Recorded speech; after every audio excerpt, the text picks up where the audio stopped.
लोगों को पता है कितना इम्पोर्टेंट सेशन हम लोगों के लिए है आज का सेशन।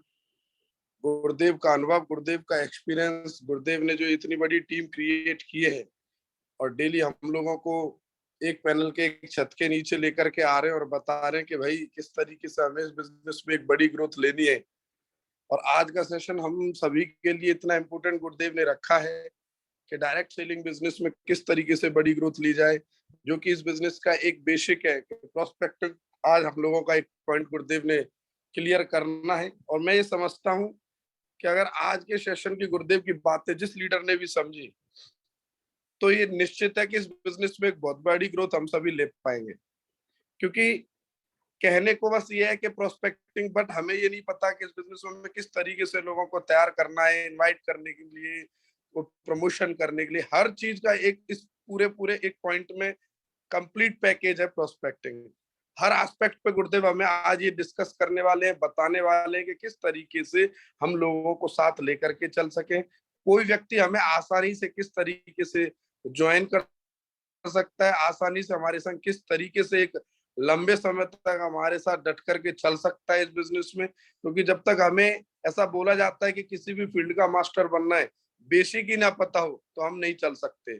तो ये हमारी नींव मजबूत होने वाला सेशन है आज का। मैं आप सभी से निवेदन करूंगा, रिक्वेस्ट करूंगा सभी लीजेंड से, मेरे छोटे बड़े भाइयों, बब्बर शेरों, कि एक सीनियर लीडर हम लोगों के इतने मजबूत लीडरशिप में हमें और इतना सीरियस होकर के अगर हम कोई चीज बता रहे हैं, तो हमें बखूबी बहुत ध्यान से mentally physically with video on करके डायरी पेन के साथ में प्रॉपर तरीके से बैठना है।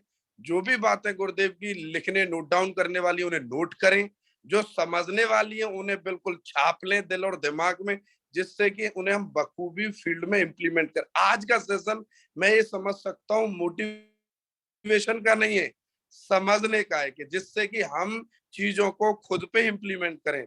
हमें चीजों को समझाने का सेशन नहीं है आज का, खुद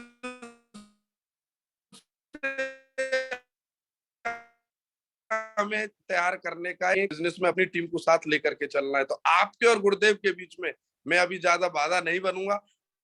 आप लोगों से निवेदन करूंगा सभी से, डिजिटल प्लेटफॉर्म पे गुरुदेव ने हमें इतना महत्वपूर्ण सेशन दिया है ये, कि क्योंकि आप सबके पास तक गुरुदेव का पहुंचना उतना संभव नहीं, इसलिए इतनी इंपॉर्टेंट ट्रेनिंग आज हमें ये डिजिटल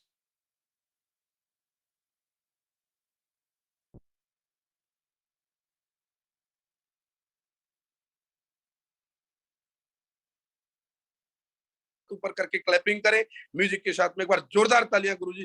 गुरुजी आपका बहुत बहुत स्वागत है डिजिटल प्लेटफॉर्म पे हम सभी के बीच में। आप लोगों ने अपना बेशकीमती टाइम दिया, थैंक यू वेरी मच गुरुदेव। और आगे की आवाज गुरुदेव की, एक बार जोरदार तालियां गुरुदेव के लिए। थैंक यू वेरी मच माँ thank you Guru very ji, much. आपने नमस्कार, बेशकीमती समय प्रणाम, दिया। सत श्री अकाल, आदाब। सभी का स्वागत है, वेलकम है। और सबसे पहले तो मैं आप सभी को बधाई देना चाहता हूं कि जिस तरीके से हमने डिसिप्लिन के बारे में बात तय की थी, अभी 7:17 हुई हैं और आपने 83 लोगों को जो है इसमें एंट्री करा दिया है। वेरी गुड, शानदार, बहुत ही जबरदस्त परफॉर्मेंस है आप लोगों की।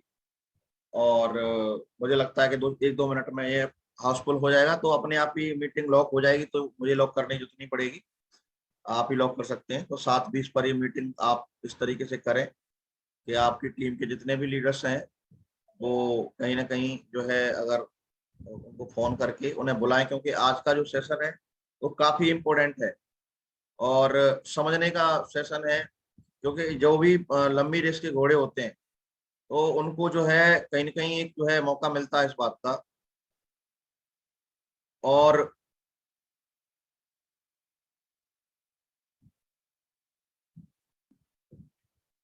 जो भी बातें आज मैं यहाँ पे डिस्कस करूंगा आप लोगों के साथ में, इसमें मेरा पूरा जो अनुभव है, मतलब जब से होश संभाला है इस दुनिया में आगे बढ़ने के लिए, तब से जो है मैं समझ सकता हूँ कि जो है कहीं ना कहीं बहुत सारे अनुभव सीखता है आदमी जब अपनी जिंदगी में काम करता है, तो वो सारी चीजें इसमें शामिल है। और मुझे लगता है कि आज का सेशन आपको बहुत ही रिलैक्स फील कराएगा। आपको ऐसा लगेगा कि हम डायरेक्ट सेलिंग के प्रोस्पेक्टिंग के बारे में बहुत कुछ समझ गए हैं और हम इसका पूरा फायदा ले सकते हैं और मतलब लंबे समय तक हम काम कर सकते हैं। तो चलिए शुरुआत करते हैं आज के सेशन की। और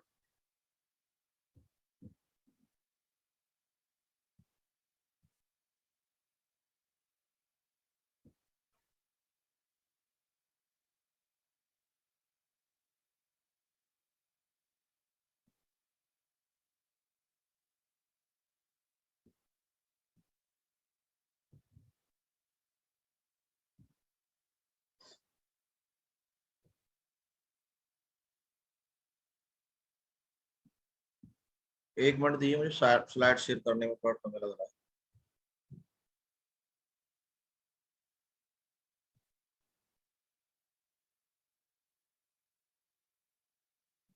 जी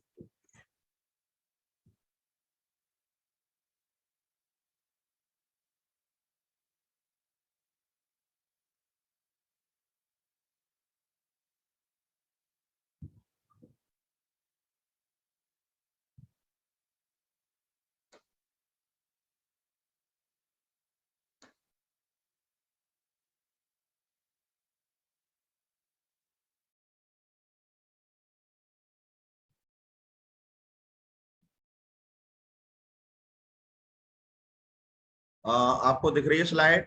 हाथ खड़ा कर दें जिन लोगों को दिख रही है। Okay, very good, thank you.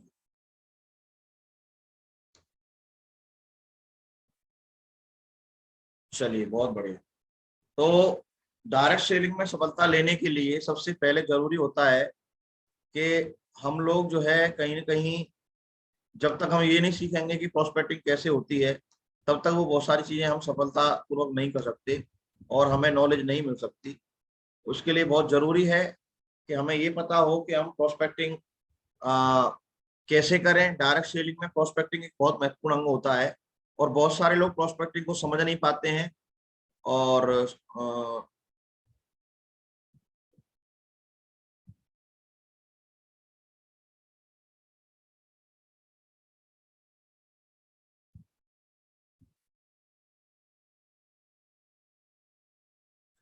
तो आज का जो टॉपिक रहेगा वो प्रोस्पेक्टिंग को रहेगा, पूरी प्रोस्पेक्टिंग रहेगी कि किस तरीके से हम चीजें कर सकते हैं।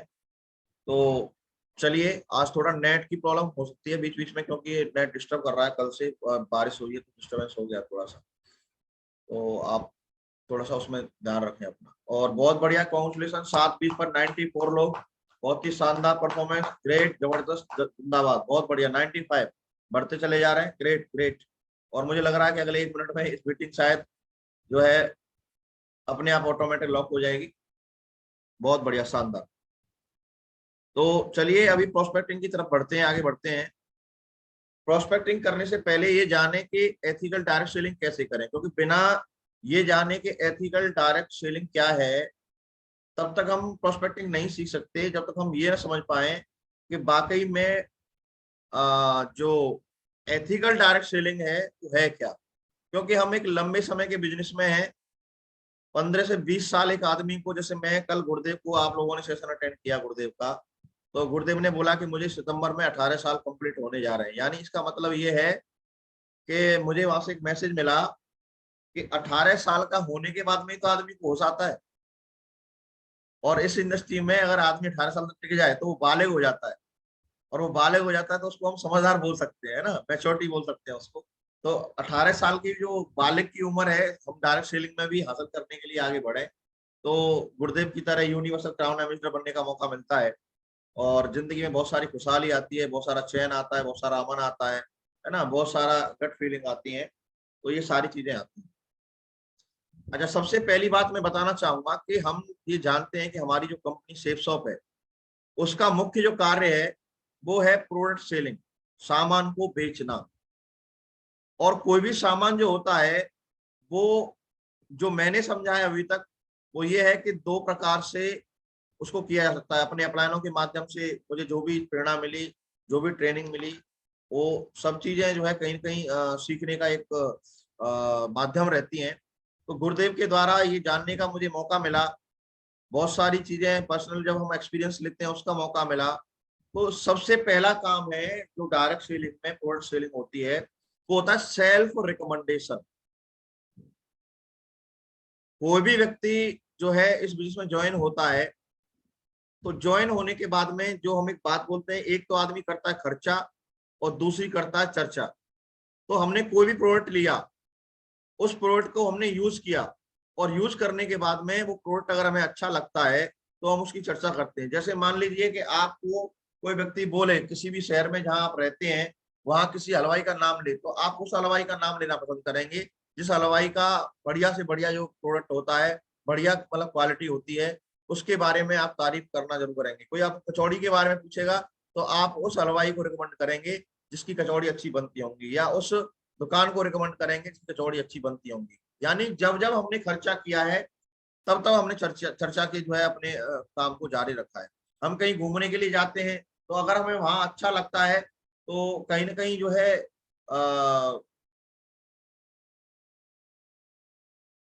ये महसूस होता है कि जो है अ, हम उस चीज का जो हमने देखा है कि हम चर्चा करते हैं रिकमेंडेशन का, और हम लोग खर्चा करने के बाद में हमारे ये एक कह सकते हैं इसको कि एक फितरत होती है, एक फितरत होती है आदमी की कि कभी कोई खर्चा करेगा तो चर्चा करेगा। ऐसे ही हमारा सेफ्सॉफ्ट जो कंपनी है, इसमें जो काम होता है वो खर्चा करने के बाद चर्चा करने पे शुरू होता है। तो सबसे पहला जो पॉइंट होता है डायरेक्ट सेलिंग में, वो होता है सेल्फ रिकमेंडेशन के द्वारा प्रोडक्ट को प्रमोट करना। जैसे कि आप लोग जब प्लान करने जाते हैं, फॉलोअप करने जाते हैं, या कहीं परिवार में किसी से मिलते हैं, तो आप उस प्रोडक्ट की फायदे देखते हुए जब आपको लगता है कि आपके आसपास कोई ऐसा व्यक्ति है जिसको हमारे प्रोडक्ट की जरूरत है, तो हम उसे रिकमेंड करते हैं क्योंकि हमने उसका फायदा लिया होता है। दूसरा जो डायरेक्ट सेलिंग में प्रोडक्ट को लेकर के जो प्रोडक्ट सेलिंग होती है, वो होती है कंज्यूम ऑफ प्रोडक्ट। यानी कि कोई व्यक्ति अगर हमारे यहाँ से सामान मंगाता है तो आप देखते हैं कि हमारे यहाँ जो एमआरपी होती है उस पर प्रोडक्ट न मिल करके सेल्स ऑफ का जो प्राइस है उस पर प्रोडक्ट आपको मिलता है। तो सेल्स ऑफ प्राइस और एमआरपी के बीच में जो गैप होता है, जो डिफरेंस होता है, उसको हम बोलते हैं कैश बेनिफिट। तो एक आदमी जो यहाँ से सामान खरीद रहा है, मान लीजिए 10,000 रुपए का सामान उसने ऑर्डर किया, तो वो 10,000 का जो सामान है, जिस 10,000 एमआरपी है, वो उसको 7,500 में मिल गया। तो यानी 2 से 2,500 रुपए की उसकी बचत कैश बेनिफिट की हो गई। और जब वो प्रोडक्ट को सेल करते हैं तो वो कैश बेनिफिट का भी फायदा लेते हैं, ये आपने देखा है। अब इसके बाद में अगली बात आती है टीम रिकमेंडेशन। यानी कि जब हम ये अपने ऊपर अप्लाई करते हैं, हमें प्रोडक्ट अच्छा लगता है, तो हमें यहाँ पे इनकम करने का भी जो मौका मिलता है वो टीम रिकमेंडेशन के माध्यम से होता है कि हम अपनी टीम क्रिएट करें, और उस टीम को क्रिएट करने के बाद में उनको अपने साथ प्रोडक्ट सेलिंग में अपने साथ इन्वॉल्व करें। और जब हम ये करते हैं तो वहां पे हमको प्रोडक्ट सेलिंग होने से, टीम रिकमेंडेशन होने से, टीम बनने से हमारे साथ परचेजिंग होती है, लोग सामान खरीदते हैं, सामान खरीदने के बाद में हमारे साथ बिजनेस वॉल्यूम जनरेट होता है, और बिजनेस वॉल्यूम जनरेट होने के बाद में अगर हमारे लेफ्ट और राइट में मिनिमम 50 बीबी और राइट में 50 बीबी का अगर बिजनेस वॉल्यूम जनरेट हो जाता है रीसेल के माध्यम से या फर्स्ट परचेज के माध्यम से, तो हमको 250 रुपए का मिनिमम चेक बनता है। 200 पॉइंट की अगर हम परचेजिंग कराते हैं किसी व्यक्ति से, तो उस पर हमें 1,000 रुपए का चेक बनता है ना। और जितने ज्यादा बिजनेस वॉल्यूम हमारी टीम में जाते हैं, उतने ही ज्यादा जो है हमारे साथ में इनकम करने का मौका मिलता है। और जब टीम रिकमेंडेशन होती है तो उसमें दो तरीके से टीम काम करती है, एक टीम खुद कंज्यूम करती है और एक सेल करती है। तो टीम के कंज्यूम करने से, यानी टीम को कोई प्रोडक्ट अच्छा लगा है, वो बार बार ऑर्डर कर रहे हैं, बार बार ऑर्डर कर रहे हैं, तो उससे भी आपको रीसेल के माध्यम से अपनी इनकम को बढ़ाने का मौका मिलता है। अब क्या होता है, जब ये सब काम करते हैं तो हमारा बिजनेस वॉल्यूम जनरेट होता है। सारे काम जब हम प्रोडक्ट रिकमेंडेशन करते हैं, उसका टोटल जो फोकस होता है, यानी आप सेफ शॉप में कोई भी काम कर रहे हैं, आप कोई भी सेल कर रहे हैं, तो आप कहीं कहीं बिजनेस वॉल्यूम बढ़ा रहे हैं। तो जब आपकी टीम में आपके जो नेटवर्क है या आपका जो कोड है, उसके लेफ्ट और राइट जो हमारी मैट्रिक्स होती हैं, उसमें जब भी हमारा जो वॉल्यूम जनरेट होता है, तो उसमें कहीं ना कहीं वो बीवी के रूप में आपको जो है देखने के लिए मिलता है। तो ये एक मेन बात है जो हम यहाँ पे कह सकते हैं कि जितना बिजनेस वॉल्यूम हमारा जनरेट होता है, उसमें जितना भी हमारा कंपनसेशन जो दिया हुआ है कंपनी ने 1:1 के रेशियो के हिसाब से, 1 रुपए का, 1 बीवी पर 2.5 रुपए आपको टीम इनकम का मिलता है। अगर आपने अपने खुद को ही प्रमोशन किया है, खुद ने आपने रिकमेंड किया है, खुद ही ने कोड जनरेट कराया है, तो 1 रुपया और उस पर 1 बीवी पे बढ़ जाता है आपका। तो इस तरीके से आपको इनकम मिलना शुरू होती है। और अब जब आप ये सब चीजें कर लेते हैं, आपने ज्वाइन कर लिया, आपने खर्चा कर लिया, आपने सामान मंगा लिया, सामान मंगाने के बाद में आपने उसको इस्तेमाल किया, इस्तेमाल करने के बाद में आपको अच्छी फीलिंग आई कि अच्छा सामान है, बहुत बढ़िया सामान है, चलो हमें लोगों के साथ काम करना चाहिए। तो जब आप फील्ड में जाते हैं तो आपको लोगों से मिलना होता है, और जब आप लोगों से मिलते हैं तो आपको ये समझना होता है कि जिससे हम मिलने जा रहे हैं वो आदमी एक्चुअली में है कैसे। जो भी लोग अगर वीडियो ऑन कर सकते हैं ऑन कर लेंगे तो मुझे ऐसा लगता है कि मैं एक रूम में खड़े होकर मीटिंग दे रहा हूं, तो मुझे अच्छा एक्सपीरियंस मिलता है। तो अपना वीडियो ऑन रखें, जो भी लोग कर सकते हैं। तो जब आप लोगों से मिलते हैं तो प्रोस्पेक्टिंग वहीं से शुरू हो जाती है। किसी भी आदमी को समझना कि वो किस टाइप का आदमी है, वो हमें शुरू हो जाता है। और हम डायरेक्ट सेलिंग कर रहे हैं, तो डायरेक्ट सेलिंग करने से पहले अगर हम इस बिजनेस में आए हैं, अगर हम रिकमेंडेशन भी कर रहे हैं, तो हम दो तरीके से रिकमेंडेशन करते हैं। 99% लोग जो इस बिजनेस में आते हैं, जो मेरा अनुभव रहा है, वो ये रहा है कि वो पैसा कमाने के लिए आना चाहते हैं। उनको एक मौका मिलता है पैसा कमाने का, सफल होने के लिए वो जो है इस बिजनेस में आना चाहते हैं। प्रोडक्ट उनको अच्छा लगता है तो उनको प्रोडक्ट तो अच्छा है ही, लेकिन उसके साथ साथ में वो इस बिजनेस में जितने भी लोग आज इस सेशन में हैं, सबकी एक प्रेरणा होती है, सबके अंदर एक चाहत होती है कि हम जो है अपनी जिंदगी में सफल हो जाए। लेकिन सफल होने के लिए जिन चीजों की जरूरत होती है, वो सारी चीजें क्या क्या रहती हैं, क्यों एक व्यक्ति जो है बड़ा काम कर पाता है, क्यों एक आदमी बड़ा काम नहीं कर पाता है, वो कुछ बातें मैं यहाँ पे करीब 31 पॉइंट हैं, जो हम हर दिन एक पॉइंट को अगर हम कंसिडर करें तो उसमें बात हो सकती है। सबसे पहला होता है डिजायर, कि जब आप सफल होने के लिए अपने कमिटमेंट कर लेते हैं, तो वहां इच्छा जो होती है बहुत बहुत मायने रखती है। कि आज आपने कोई ट्रेनिंग अटेंड की, आज आपने कोई वीडियो सुना, आज आपने कुछ भी कहीं से भी किताब पढ़ी, तो वहां से आपको एक मैसेज मिला कि हमें सफल होना है, तो वो इच्छा जागृत हुई। लेकिन ये इच्छा कितने दिन तक जागृत रहती है? जब हम लोगों से मिलने जाते हैं तो वहां जब हमें लोग टकराते हैं, तो लोग हैं, लोगों का तो मतलब लोग तो लोग हैं, लोगों का क्या कहना। तो वहां डिजायर हमारी कम होने की संभावना रहती है। तो जो डिजायर को अपनी को मजबूत रखता है, ये समझ लेता है कि मुझे अगर सफल होना है तो अपनी डिजायर को मुझे कम नहीं होने देना है। मेरे सामने हजारों चैलेंज ऐसे आएंगे जब मेरा मन कहेगा ना ना अभी बहुत मतलब हो गया, अभी नहीं हो सकता, तो उस समय मुझे छोड़ना नहीं है, हतोत्साहित नहीं होना है। मुझे सिर्फ अपना जो काम है वो मुझे करते रहना है। अगर मैं ये करता रहूंगा तो 100% मुझे सफलता मिलने वाली है। तो डिजायर, कॉन्फिडेंस, बहुत सारे लोग इस बिजनेस में सफल होना अगर चाहते हैं तो अपने कॉन्फिडेंस को डेली बेसिस पर इंप्रूव करना शुरू है। देखें, चेक करें, पॉइंट आउट करें कि कौन सी वो चीजें हैं जो आपको डिरेल करती हैं, और कौन सी वो चीजें हैं जिनके माध्यम से आप कॉन्फिडेंस को बढ़ा सकते हैं। अगर मान लीजिए आपको अच्छे कपड़ा पहनने से, सज धज के रहने से आपका कॉन्फिडेंस बढ़ता है, तो आप हमेशा उसी उसी फॉर्मेट में रहिए। आपको जो भी मतलब जिस तरीके से भी आपका कॉन्फिडेंस हाई रहता है, उस काम को करना जारी रखिए। उसके बिना कभी भी मतलब फील्ड में मत उतरिए। मैंने देखा है कि 90% लोगों का जो एक्साइटमेंट है वो अच्छे कपड़े सज धज के रहता है, आदमी का कॉन्फिडेंस हाई रहता है। अगर आपका कॉन्फिडेंस हाई करने का आपको नहीं पता तो वीडियो सुने, ऑडियो सुने, किताब पढ़े, लेकिन ये चेक करें कि मेरा जो कॉन्फिडेंस है, अगर मुझे सफल होना है तो मुझे कॉन्फिडेंस में रहना होगा। और कई बार हम और ओवर कॉन्फिडेंस में भी आ जाते हैं और हम लोगों से मिलना जारी रखते हैं, तो नकारात्मक लोग जब हमें मिलते हैं तो हमारा जो ओवर कॉन्फिडेंस है वो डाउन होकर के कॉन्फिडेंस में टिका रहता है। तो ये भी एक पॉइंट रहता है। तीसरी बात रहती है इमेजिनेशन। आपका इमेजिनेशन अपनी सफलता को लेकर के क्या है? आप क्या इमेजिन करते हैं? आप किन बातों के बारे में ज्यादा सोचते हैं? जब हम इस बिजनेस में आते हैं तो यह कम्युनिकेशन स्टार्ट होता है, अपलाइन का और डाउनलाइन का, और एक बंदे का और प्रोस्पेक्ट का, ये कम्युनिकेशन शुरू होता है। एक एक हमारे डीएसए का उसके परिवार वालों का कम्युनिकेशन डायरेक्ट सेलिंग को लेकर के शुरू होता है।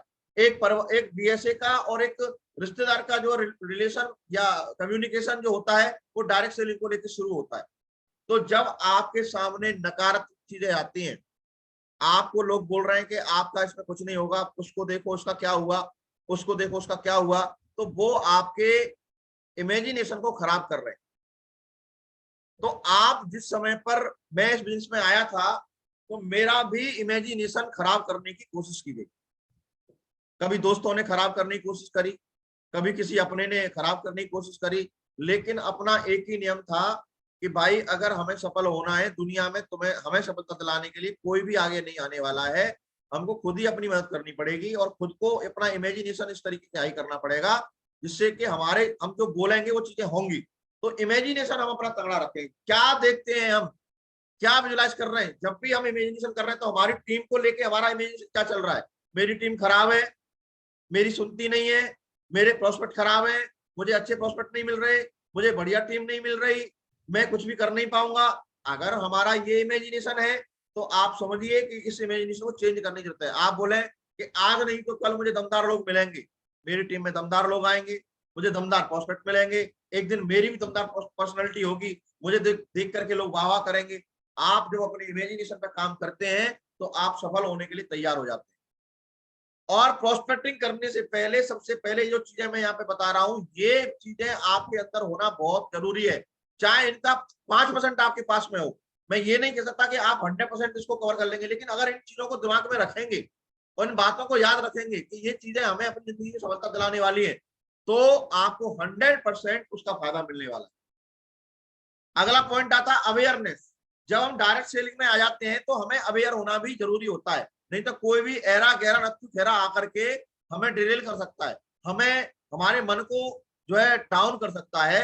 इसलिए हमें अवेयरनेस होना जरूरी है। और अवेयरनेस होना जरूरी है अपने बारे में, कंपनी के बारे में, सिस्टम के बारे में, अपलाइन के बारे में और टीम के बारे में। जब हम अवेयर होते हैं और बाहर जो माहौल चल रहा है उसके बारे में जब हम अवेयर होते हैं तो कोई भी आदमी हमें ड्रिल नहीं कर पाता और हम सफलता की तरफ बढ़ना शुरू कर देते हैं। अगला आता है पर्पस। हमारा पर्पस क्या है? हम आखिर इस बिजनेस में आए क्यों हैं? जब आपका पर्पस बहुत बड़ा होता है, लंबे समय का होता है। जब मैंने इसमें शुरुआत किया था तो कुछ लोगों ने कल सुना हुआ गुरुदेव ने बताया था, और मैं कभी जब मुझे मौका मिलेगा तो मैं वो अपनी जो असफलता की कहानी है जो मैंने अभी शेयर नहीं की है उसको भी करूंगा। तो उसमें क्या रहता है कि जब हम कमिटमेंट कर लेते हैं अपने आप से कि ना इसी बिजनेस में मुझे बड़ा काम करना है, तो फिर हमारे माइंड को कोई हिला नहीं पाता। मैंने देखा है मेरे 14-15 साल के अनुभव में, जब भी कोई, मैं बहुत सारे ऐसे व्यक्तियों को जानता हूं जिनका प्रोडक्ट नहीं पहुंचा, तो प्रोडक्ट लेट होने पे बोलते हैं अरे कंपनी बेकार है, हम कंपनी का नहीं करेंगे। और लोग ऐसे बोल देते हैं। कोई समस्या आ गई, अपलाइन ने कुछ बोल दिया, अपलाइन ने कोई फोन नहीं उठाया, अपलाइन ने रेस्पॉन्स नहीं किया, हम कंपनी छोड़ देंगे। अपलाइन से प्रॉपर सपोर्ट नहीं मिल पा रही है, या टीम का बंदा सुन नहीं रहा, टीम के बंदे ने कुछ कह दिया, आदमी ने तुरंत डिसीजन ले लिया कि नहीं अब हम नहीं करेंगे इसका। तो वो इसलिए होता है कि हम अवेयर नहीं होते उस चीज से कि आखिर हमने इस बिजनेस को शुरू क्यों किया था। एक आदमी के कहने से अगर मान लीजिए आज अपलाइन का सपोर्ट नहीं मिल रहा, मेरे साथ में जब शुरुआत हुई तो गुरुदेव जोधपुर में थे, मैं भी ये सोच सकता था कि अरे सर तो जोधपुर में रह रहे हैं, मैं क्या करूंगा इसे करके। लेकिन नहीं, डिसीजन मैंने लिया था, कोई सपोर्ट करे या न करे, मैं अपना जो कर सकता हूँ, मुझसे जो हो सकता है, जो मैंने सीखा है वो मैं करना जारी रखूंगा। और जब आप जारी रखते हैं तो एक न एक दिन आपको सपोर्ट मिलना शुरू हो जाती है, और सपोर्ट मिलना शुरू हो गई। तो पर्पस था। और अगला पॉइंट आता है माइंड मैपिंग। आप किन लोगों के साथ में अपने माइंड को शेयर करते हैं, आप कौन से गुणों को अपने अंदर डालते हैं। नकारात्मक बात तो जल्दी आपको मजा आता है, आपसे किसी ने नेगेटिव कोई बात करी सिस्टम के बारे में, कंपनी के बारे में, अप्लाई कर, उन्हें सुनने में मजा आ रहा है, या आपको ग्रोथ के बारे में सुनने में मजा आ रहा है, वो आपकी सफलता को डिसाइड करेगा। अगला है पैशन। पैशन होना चाहिए अपने अंदर, क्योंकि बड़े काम जिन लोगों ने किए हैं उन्होंने पैशन की वजह से ही किए हैं। और बड़े ड्रीम्स, जब तक हमारे बड़े ड्रीम्स नहीं होंगे तब तक हमें कोई भी जो है आके डिलील कर देगा। और उन ड्रीम्स को गोल में कन्वर्ट करना, कि ये तो ड्रीम था कि मुझे ये चीज लेनी है, लेकिन वो गोल कैसे कन्वर्ट होता है? जब आप स्मार्ट टेक्निक उसमें अप्लाई कर देते हैं। स्मार्ट टेक्निक जब आप अप्लाई कर देते हैं तो वो आपका गोल बन जाता है। अगली पॉइंट जो आती है वो आती है प्लानिंग। आप प्लानिंग में कैसे हैं? क्या प्लानिंग में आपके एक्सपर्टाइज है? अगर प्लानिंग में एक्सपर्टाइज नहीं, धीरे धीरे आप उस पर काम करें और अपनी प्लानिंग को चेक करें। हर वीक अपना रिव्यू करें कि मैंने जो प्लानिंग की थी उसके परिणाम क्या है। और जब आप डेली बेसिस पे, आप हर वीक पे ये करते हैं, तो आपको लगता है कि यार मेरी जो प्लानिंग है वो 10% सफल हो रही है, 20% हो रही है, 30% हो रही है। और धीरे धीरे करते करते आपकी प्लानिंग पर इतनी बड़ी कमांड आ जाती है कि आप जो प्लानिंग करते हैं उसी प्लानिंग से आपके काम होना शुरू हो जाते हैं, आपको मन वांछित फल मिलना शुरू हो जाता है। इसके अलावा आता है स्पेशलाइज्ड नॉलेज। हमारी जो नॉलेज है इस फील्ड के रिगार्डिंग हमको अपनी जो नॉलेज है उस पर भी हमें काम करना है, सफलता हमको तब मिलने वाली है। ये कुछ ऐसी चीजें हैं जो आपको एक दिन में नहीं होंगी, ये धीरे धीरे धीरे धीरे ट्रेनिंग मीटिंग में लगातार आने से, कभी ट्रेनिंग में कोई बात मिलेगी, कभी कोई बात मिलेगी, कभी कोई बात मिलेगी, उससे आपको नॉलेज बढ़ती है। और अगला पॉइंट आता है एक्शन। सफलता के लिए अगर हम सफल होना चाहते हैं तो एक्शन को हमें आदत बनाना पड़ेगा। अगर हम एक्शन को आदत नहीं बना पाते, चाहे आप 1 घंटे डेली काम करें लेकिन एक्शन करें, चाहे आप 2 घंटे काम करें लेकिन एक्शन करें, 3 घंटे काम करें एक्शन करें, 4 घंटे काम करें एक्शन करें, 5 घंटे काम करें एक्शन करें, यानी कि आपको जितना समय मिला हुआ है उसमें बेहतरीन एक्शन आपका होना चाहिए। एक तो यह कि समय मिला हुआ है, मजबूरी है, एक है कि हम टाइम नहीं निकाल रहे, दोनों में बड़ा अंतर है। अगला है गिव योर बेस्ट। जब भी आप फील्ड में जाएं अपना बेस्ट दें, कोई भी अधूरे मन से काम नहीं करें, अनमने मन से काम नहीं करें, क्योंकि उसमें सफलता प्राप्त होती नहीं है, और हम अनमने मन से काम करते हैं तो हमें मनवांछित फल भी नहीं मिलता है। इसके अलावा मैं बात करूं तो अगला है, अगला जो पॉइंट है वो है, एक मिनट, मनी जी आपको दिख रहा है क्या? मेरे को शायद ये स्लाइड पे आ नहीं रहा। मुझे तो दिख रही है गुरुजी स्क्रीन। ये 14वें पॉइंट पे आप क्या लिखा हुआ बताना जरा मेरे को। पेशेंस, पेशेंस, पेशेंस, धैर्य। धैर्य जो होता है कई बार जवाब दे जाता है। जब आपने इसको लॉन्ग टर्म के लिए किया है तो कहीं ना कहीं धैर्य जवाब क्यों देता है? क्योंकि हमारे एक्शन सही नहीं होते। हमारे अगर एक्शन सही रहते हैं तो धैर्य हमें हमेशा सफलता दिलाता है। लेकिन धैर्य डाउन क्यों होता है? डाउन इसलिए होता है, आप चेक करना, जब भी आपका धैर्य डाउन हो रहा है, पेशेंस डाउन हो रहा है, तो आपका एक्शन खराब हुआ होगा, इस वजह से आपका धैर्य डाउन गया है। तो एक्शन का और पेशेंस का दोनों का आपस में एक तालमेल है। अगर एक्शन दमदार होगा तो धैर्य डाउन हो जाएगा, धैर्य की जरूरत महसूस नहीं होगी। अगर एक्शन कमजोर होगा तो धैर्य की जरूरत महसूस होगी कि भाई धैर्य रखो, क्योंकि हम अपने आप पे काबू नहीं पा रहे, हम वो एक्शन नहीं कर पा रहे जो हमें करनी चाहिए।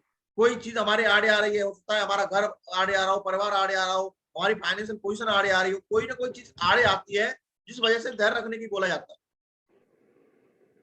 एक बिल्डर जो धैर्य रखता है वो इसलिए रखता है कि उसके सामने आड़े आती है एक चीज कि तेरी ये बिल्डिंग एक दिन में नहीं बिकेगी, ये उसके अंदर दिमाग में ये बात आती है। अगर उसको ये लगे ना कि एक दिन में मेरी बिल्डिंग बिक जाएगी, तो फिर वो धैर्य जो होगा वो डाउन हो जाएगा, वो बेक चला जाएगा। यानी एक्शन हमारा दमदार हो जाता है तो धैर्य की आवश्यकता नहीं पड़ती। क्यों? कि हमें मनवांछित फल नहीं मिलते, और मनवांछित अगर फल पाना है तो सही समय पर सही एक्शन करने से सही परिणाम प्राप्त होते हैं। अगला है विल पावर, इच्छा शक्ति, मतलब करने का एक अंदर हुजूम, कि सुबह 6 बजे उठने का मन नहीं करेगा, लेकिन उसके बाद भी सुबह 6 बजे उठ करके रोजाना मीटिंग को अटेंड करना। फील्ड में जाने का मन नहीं करेगा, कोई बुलाएगा नहीं, अपलाइन भी बोलेगी नहीं, टीम भी बोलेगी नहीं, खुद जाके काम करना, ये विल पावर के द्वारा होता है। जो लोग फील्ड में रहते हैं उनके अंदर बहुत स्ट्रॉन्ग विल पावर रहती है, और जो फील्ड से कतराते हैं, फील्ड में नहीं जाते हैं, चोरी करते हैं अपने काम से, तो उनकी विल पावर जो है वो डाउन रहती है। तो जिस भी आदमी का काम में मन नहीं लग रहा है, फील्ड में जाने का मन नहीं कर रहा है, इसका मतलब है कि उसकी विल पावर जो है वो कमजोर है, उसे अपनी विल पावर पर काम करने की जरूरत है। अगला पॉइंट है लर्न फ्रॉम फेलियर। हमें अपनी जो असफलता होती है वो सिखाती है। जब भी आप किसी प्लान पे जा रहे हैं, फॉलोअप पे जा रहे हैं, तो वहां से क्या असफलता आपको मिली, उस व्यक्ति ने क्या बोला जिसका जवाब आपके पास नहीं था, उसने ऐसा क्या रिएक्शन दिया जिसका जवाब आपके पास में नहीं था, आपका मोरल डाउन हो गया उसकी बात सुनते ही, आपके पास वो शब्द ही नहीं थे कि वो शब्द उसको बोल दें ताकि वो उस बात को सेटिस्फाई हो जाए और आपका मनवांछित जो फल है वो आपको मिल जाए। तो हमें अपनी असफलता से रोजाना सीखना होता है। हम जब भी किसी से बात करें देखें कि हमने गलती क्या कर दी, बात करने में गलती क्या कर दी, उस व्यक्ति को फॉलोअप करने में गलती क्या कर दी हमने, उसको डीलिंग करने में, और उसको सीखें, लगातार सीखें, लगातार सीखें और उसको अपने अंदर ढालें। अगली है पॉजिटिव थिंकिंग। आदमी जब इस बिजनेस में आता है तो नेगेटिव थिंकिंग ज्यादा करता है, पॉजिटिव की जगह उसको बस मौका चाहिए, जैसे ही उसको मौका मिला वो नेगेटिव सोचना शुरू कर देता है। लेकिन मैंने बहुत सारी किताबों में पढ़ा है कि जब भी आपको कोई प्रॉब्लम आ रही है आप पॉजिटिव सोचना शुरू करो। और इसका बढ़िया फॉर्मूला मुझे पता है, कल मैंने आप लोगों को पोस्ट भी डाली थी कि जब भी आपका मन ड्रिल हो रहा हो, एक ही तरीका है, 5-10 मिनट की कोई वीडियो देखो, कोई किताब पढ़ो, कोई ऑडियो सुनो, और अगले 10-15 मिनट में आपकी जो थिंकिंग है वो बदल जाएगी। और अपने माइंड पर 2 फोरमैन बिठा दीजिए जो कि आपकी रक्षा करें। मैंने ये किताब में पढ़ा है, 2 फॉर्मेट हमें रखने हैं एकदम अलर्ट मोड पे, जो हमारी रक्षा करेंगे जब भी हमारे दिमाग में कोई नेगेटिव बात आएगी, क्योंकि नकारात्मक जब चीजें आती है तो सफलता नहीं मिलती है। सफलता का फॉर्मूला ये है कि अगर सफलता चाहिए तो आपको पॉजिटिव थिंकिंग करनी होगी, क्योंकि अगर आपने माइंड में नकारात्मक चीजें भरी तो आप बहुत जल्दी सफलता से बहुत दूर हो जाएंगे, क्योंकि सफलता के लिए पॉजिटिव रहना बहुत जरूरी होता है। अगर किसी दुकान पे जाना है और मिठाई लेनी है तो उसका मतलब यह है कि मिठाई जब मिलेगी जब दुकान पे जाते रहोगे तो मिलेगी, अगर नहीं जाएंगे दुकान पे तो नहीं मिलेगी। पॉजिटिव माहौल, आप अपने आसपास कैसे माहौल में रहते हैं, उस माहौल को कैसे आप मतलब उस पर पार पाते हैं। आपकी तरफ चारों तरफ नेगेटिव माहौल है, लेकिन आप कैसे अपने आप को पॉजिटिव रख पाते हैं, वो बड़ी बात है। जिसको पॉजिटिव माहौल मिला हुआ है वो तो बहुत बड़ी सफलता का कारण बन सकता है, लेकिन जिसको नहीं मिला हुआ है उसके लिए ये है कि वो ऑडियो से, वीडियो से, बुक से, अपलाइन से, टीम से कम्युनिकेशन अगर बढ़ा देता है, बातचीत अगर बढ़ा देता है, ऑडियो में बातचीत करता है, यानी ऑडियो सुन रहा है तो बातचीत ही कर रहा है, मन में बहुत सारे विचार आ रहे हैं, वीडियो सुन रहा है बहुत सारे विचार आ रहे हैं, किताब पढ़ रहा है बहुत सारे विचार आ रहे हैं, तो विचार जो है आपको सही माहौल। अगला आता है सेल्फ डिसिप्लिन। कई बार जब हमें ये लगे कि हमें कोई काम करने में प्रॉब्लम हो रही है तो आप अपने लिए सेल्फ डिसिप्लिन बना लीजिए कि ये काम मैं जिंदगी भर करूंगा ही करूंगा, चाहे कितनी प्रॉब्लम आए, कुछ भी आए, मैं सेल्फ डिसिप्लिन में रहूंगा ही रहूंगा। और जब अपने लिए आप नियम बना लेते हैं तो उसे कोई चेंज नहीं कर सकता। मैंने ये नियम बनाया जिस दिन मैंने जूम मीटिंग शुरू की कि मैं 6:40 पर लिंक ओपन करूंगा, it is my self discipline. और आप देखते होंगे 6:39, 6:40 पर आपको लिंक ओपन मिलता हो। तो ऐसी छोटी छोटी बातों से सेल्फ डिसिप्लिन आपको डेवलप करने के लिए मिलता है। छोटी छोटी बातें मैं आपको यहाँ बता, यानी जो भी आपने कमिटमेंट बनाया, जैसे हम लोग मीटिंग सुन रहे हैं तो आपको आज बहुत सारे दिमाग में चीजें आ रही होंगी, अरे यार मैं ये करूंगा, अरे यार मैं ये करूंगा, लेकिन जैसे ही मीटिंग खत्म होगी हमारा दिमाग उन चीजों को भूल चुका होगा, क्योंकि दिमाग में चीजें स्टोर नहीं होती हैं। इतने लाखों में विचार हमारे दिमाग में आते हैं कि उनको याद कर पाना बहुत मुश्किल होता है। अगर उसको करना है तो नोट डाउन और ऑन योर डायरी, डायरी पे नोट कर दो, आज से मेरा डिसिप्लिन है कि जैसे आप जो भी काम, आज आपको जो मीटिंग लेते समय जो भी कमियां महसूस हो रही हैं अपने अंदर, उनको नोट डाउन करिए आज अपनी डायरी पे, आज से मैं ये काम करना जारी रखूंगा। और कई बार हम उसे क्यों नहीं लिखते कि अगर लिख दूंगा तो यार याद आएगी इसकी, इसलिए इसे लिखता ही नहीं, भूल जाता हूं, क्योंकि थोड़ी देर याद रहेगी, फिर मैं बोलूंगा अरे गुरुदेव बताया तो था आपने, लेकिन याद नहीं रही, तो बस जाते हैं। हो सकता है कि आपको 20 पॉइंट मिले, 30 पॉइंट मिले, 40 पॉइंट मिले, लेकिन लिख डालो। अब ये देखो कितने समय में आप अपने सेल्फ डिसिप्लिन को इंप्रूव कर पा रहे हो। 1 महीने में, 2 महीने में, 4 महीने में, 6 महीने में, 1 साल में, 2 साल में, 5 साल में, जब भी आप अपने सेल्फ डिसिप्लिन को इंप्रूव करेंगे, आपके सफलता चरणों में आकर के नतमस्तक हो जाएगी और कहेगी प्रभु मुझे स्वीकार करिए, मुझे स्वीकार करिए, क्योंकि आप बहुत ही सेल्फ डिसिप्लिन्ड हैं। तो अपने सेल्फ डिसिप्लिन को लेकर के जो भी पॉइंट आपको आज इस मीटिंग में मैं लास्ट में आपसे फीलिंग पूछूंगा, तो आपको ये बात जरूर डिस्कस करनी है कि सर अपने अंदर ये कमी थी, अब हम इसको चेंज करके दिखाएंगे। ये हमने सेल्फ डिसिप्लिन के लिए अपने कुछ पॉइंट नोट आउट किए, पता नहीं कितना समय लगेगा, लेकिन एक दिन आप देखेंगे कि मेरे अंदर ये चीज गायब हो चुकी है। समय का, मैं टाइम का कुछ पता नहीं कब तक मैं कर पाऊंगा, लेकिन ये हो जाएगा। अगला है फ्लेक्सिबल। आपको अपने व्यक्तित्व को फ्लेक्सिबिलिटी में भी डालना होगा, फ्लेक्सिबल होना भी सीखना होगा। कई जगह ऐसे माहौल आते हैं जहां पे हम फ्लेक्सिबल नहीं हो पाते। किसी के यहाँ प्लान दिखाने के लिए गए, उसके यहाँ रुकने के लिए सही जगह नहीं है, हम फ्लेक्सिबल नहीं हुए। कोई मीटिंग में गए, वहां माहौल सही नहीं है, जैसे कल मीटिंग में हम गए थे, गर्मी थी, तो हम चाहते तो गुरुदेव वहां बोल सकते थे कि अरे यार गर्मी पड़ रही है, ना ना मैं ट्रेनिंग नहीं करूंगा। हम भी बोल सकते थे सर इतना समय हो गया, आप तो साल हम पैसे खर्च कर सकते हैं, चलो होटल में करते हैं मीटिंग, वहां करेंगे। लेकिन कई बार हमें ऑडियंस के हिसाब से डिसीजन लेना होता है और वहां पे फ्लेक्सिबल होना होता है। तो फ्लेक्सिबिलिटी भी हमें अपने अंदर हर चीज को लेकर के, कई बार अपलाइन को लेकर, कभी कई बार डाउनलाइन को लेकर के, कई बार जो प्रोस्पेक्ट है उसको लेकर के हमें फ्लेक्सिबल बनना होगा। अगला है ऑनेस्टी। ऑनेस्टी, ईमानदारी। ईमानदारी का मतलब ये नहीं कि पैसे के साथ ईमानदारी, ईमानदारी अपने शब्दों के साथ में, कि कितना हम अपने शब्दों के साथ में ईमानदार है, ये हमें नोटिस करना है और अपने शब्दों के प्रति ईमानदार रहना है। किसी को वादा कर दिया तो उस वादा को निभाने की कोशिश करनी। ये नहीं कि वादा तो टूट जाता है, गाना है ना, वादा तो टूट जाता है, टूटने वाला वादा नहीं चाहिए। सफलता चाहिए तो वादा निभाने वाला बात चाहिए। तो आप वादा करें तो निभाएं, नहीं तो वादा करें ही नहीं। उसको बोलते हैं साहब के सर मैं वादा नहीं कर सकता क्योंकि मुझे लग रहा है इसमें डाउट है, मैं निभा नहीं पाऊंगा, तो अच्छा रहता है। इसके अलावा गिवर, देने वाले बने। जब हम देने के मूड में आ जाते हैं, प्लान देने के मूड में आ जाते हैं, फॉलोअप कर देने के मूड में आ जाते हैं, मीटिंग में ले जाने के मूड में आ जाते हैं, यानी जब तक हम इनिशिएट करने वाले नहीं होंगे तब तक हम किसी को इनिशिएट नहीं कर सकते, फिनिश नहीं कर सकते। तो गिवर, दाता के रूप में अपने आप को देखें। प्लान देने जा रहे हैं तो दाता है, फॉलोअप करने जा रहे हैं तो दाता है, किसी बंदे को काउंसलिंग करने जा रहे हैं तो ये सोच के जा रहे हैं कि यार इसको आज मैं समझाऊंगा, ये लाखों रुपए की इनकम मेरी वजह से करेगा, एक दिन आएगा जो स्टेज पे मेरा नाम लेगा। हो सकता है वो ना ले, फिर भी हमें ये करना है।